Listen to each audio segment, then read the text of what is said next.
Alright, what's up everybody? It's your boy Akeem and welcome to today's vlog. Here to talk about week 6 game of the week. Number 3 Alabama at number 11 Ole Miss. Now this is going to be a great SEC West showdown. Now I'm going to talk a little bit about both these teams. Start with Alabama. Actually kind of struggled with their first game against West Virginia, but ended up pulling off the 10-point victory. And for the next three games, they ended up spanking their opponents, including last week against Florida, 42-21. Now for Ole Miss, they've been kind of struggling offensively for the past couple of weeks. They pulled off the 24-3 victory last week against Memphis, and then they kind of struggled in their first game against Boise State. They ended up edging them 35-13, coming towards the end of the second half, in which Bo Wallace actually started carrying the team and getting everything together offensively, but they've still been struggling and showing a little bit of immaturity in quarterback Bo Wallace, who is a senior. Now let's talk about the keys to victory for both of these two teams. I'm going to start things off with Alabama.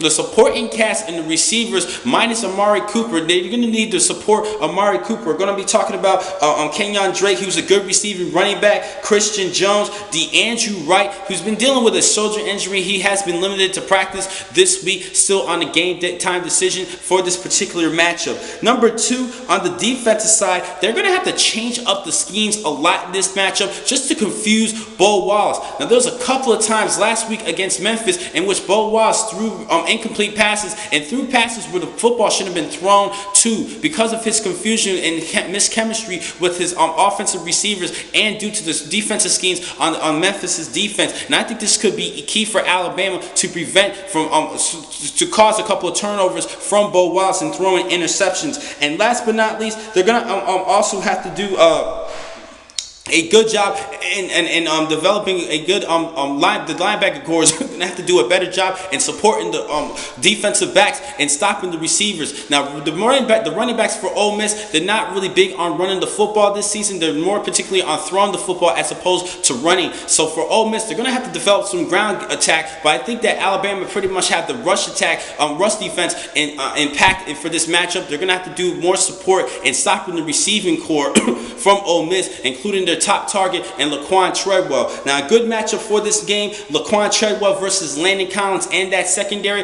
but I believe that linebacker corps is going to do more support and coverage in this matchup. Now for Ole Miss, going to start off with the defensive side. They're going to have to stop Amari Cooper. This is one of the big keys for this matchup. If they slow down Amari Cooper, not slow down, but actually just stop Amari Cooper, I think that Ole Miss has a chance to win this matchup. Headed over to the offensive side, no mental mistakes from quarterback Bo Wallace. He cannot afford any turnovers, no mental mistakes. If he does, they will commit some turnovers and even turn over the ball due to punt, and this is going to be a long game for Bo Wallace. He's going to have to show more experience as a quarterback in this matchup. And last but not least, big plays is going to be key for Ole Miss in order to win this game. Now against Florida last week, Alabama actually gave up a couple of big plays for the Gators, and that's why the Gators actually scored early on in the game. And Bo Wallace and companies have to make some big plays like deep passes, trick plays,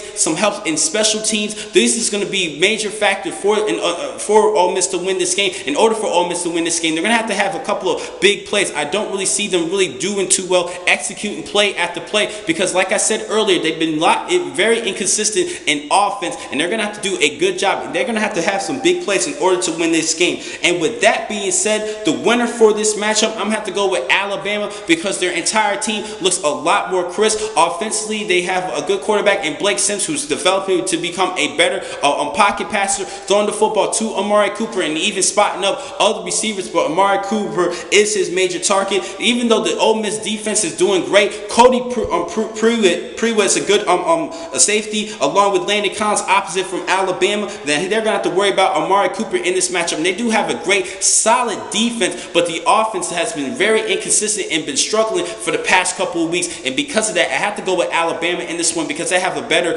unit overall. So I'm going to have to go with the Crimson Tide over number 11 Ole Miss. But this is going to be a great showdown for you guys to watch. Now, the next time I'm going to catch you guys will be on Monday, where I will give you a recap of Week 6 of the 2014 season. Thank you for watching today's vlog. From the Football Source, I'm your man, Akeem McCall. Be easy.